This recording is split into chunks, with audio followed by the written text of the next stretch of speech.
म्हणजे परवा सुद्धा प्रेझेंटला योजना आली, अनेकांनी सांगितलं लाडकी बहीण योजना आहे, ऐकली ना? आपली बहीण आधीपासूनच लाडकी आहे,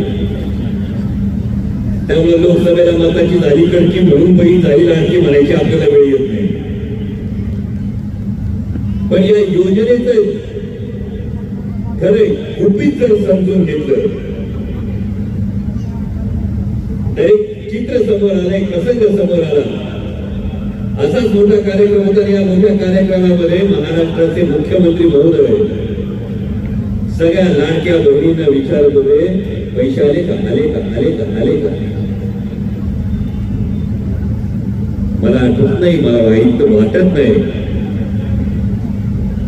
की माझ्या कुठल्याही लाडक्या बहिणीला ओवाळणी, राखी पौर्णिमेला, भाऊबीजेला ओवाळणी दिल्यानंतर भाऊ कधी विचारत असेल आले का, आले का, आले का? त्यामुळे माझ्या ताया, माझ्या लाडक्या भगिनी विचारत असतील मुख्यमंत्री महोदयांना. जेव्हा मुख्यमंत्री महोदय विचारत होते आले का, आले का, आले का, तेव्हा बहिणी म्हणत होत्या, तुम्ही काय खिशातून दिले का, खिशातून दिले का, खिशातून दिले? कारण तुम्हाला सगळ्यात चांगलं माहिती घराचा हिशोब तुमच्या हातात असतो. मी माझ्या अनुभवावर सांगतो, प्राजक्तांचा माहिती, पण घराचा हिशोब तुमच्या हातात असतोय. त्यामुळे आता दिवाळीनंतर निवडणुका येतील. दिवाळीला आमच्या लाडक्या बहिणींना आमच्या दाजी म्हणतील करंजा कर, बहीण म्हणत तेलाचा डबा वाटला 500नी, खोबरं वाटलं 50नी, 1500 करंजा कशा व्हायच्या त्याचा आधी हिशोब द्या. कारण लाडक्या बहिणीला जेव्हा कौतुक केलं जातं तेव्हा लाडक्या बहिणीने हेही सांगावं लागतं. आता मराठवाड्यात फिरवलं, उत्तर महाराष्ट्रात जाऊन आलो, विदर्भात जाऊन आलो, ठिकठिकाणी महाराष्ट्रातल्या लाडक्या बहिणींचं म्हणणं एवढंच आहे, बहीण लाडकी आहे ते चांगलंच आहे, ते ठीकच आहे, पण हे चांगलं असताना दाजीच्या सोयाबीनला बी भाव द्या, दाजी डेअरीला दूध घालतो त्या दुधाला 40 रुपयाचा भाव द्या. आणि हे जर होत असलं तर मग बहिणीला लाडकी म्हणा.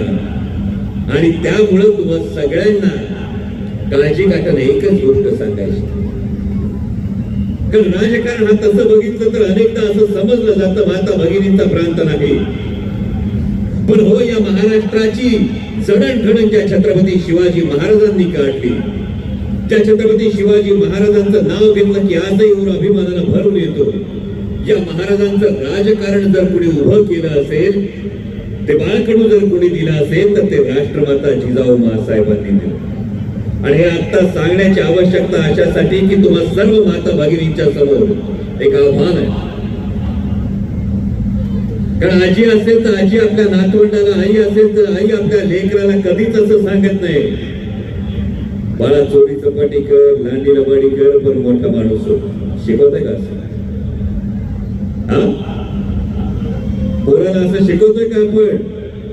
जर पोराला तुम्ही असं शिकवत नसाल, हे न शिकवण्याचं कारण समाज तसा घडू नये, समाजात आपल्या पोराचं नाव बदनाम होणे हे जर तुम्हाला वाटत असेल तर राजकारणात, समाजकारणात राज्याचं नाव बदनाम होऊ नये याचा सुद्धा तुम्ही विचार कराल. आणि लांडी लबाडी चोरी चपाटी करून पक्ष फोडून सत्तेत बसणाऱ्यांना आता घरचा रस्ता दाखवाल एवढीच तुमच्याकडून अपेक्षा आहे. आणि जाता जाता एवढं सांगतो, कोणी सांगायला येतील, कोणी वेगवेगळी गाजरं दाखवतील, त्यांना निक्षून सांगा, घरात चपात्या करायच्या का भाकरी थापायच्या ठरवतोय कोण? आज भात लावायचा का नाही लावायचा ठरवतोय कोण? भाजी कंची करायची ठरवतोय कोण? मग सरकार कोणतं आणायचंय हे सुद्धा माझ्या माता भगिनीच ठरवतील. एवढा आज ही खोडगाट या आदिशक्तीच्या जागरणाच्या निमित्तानं करा. आणि लक्षात ठेवा, चाय पर शुरू हुई सरकार, गाय पर आकर अटक गई.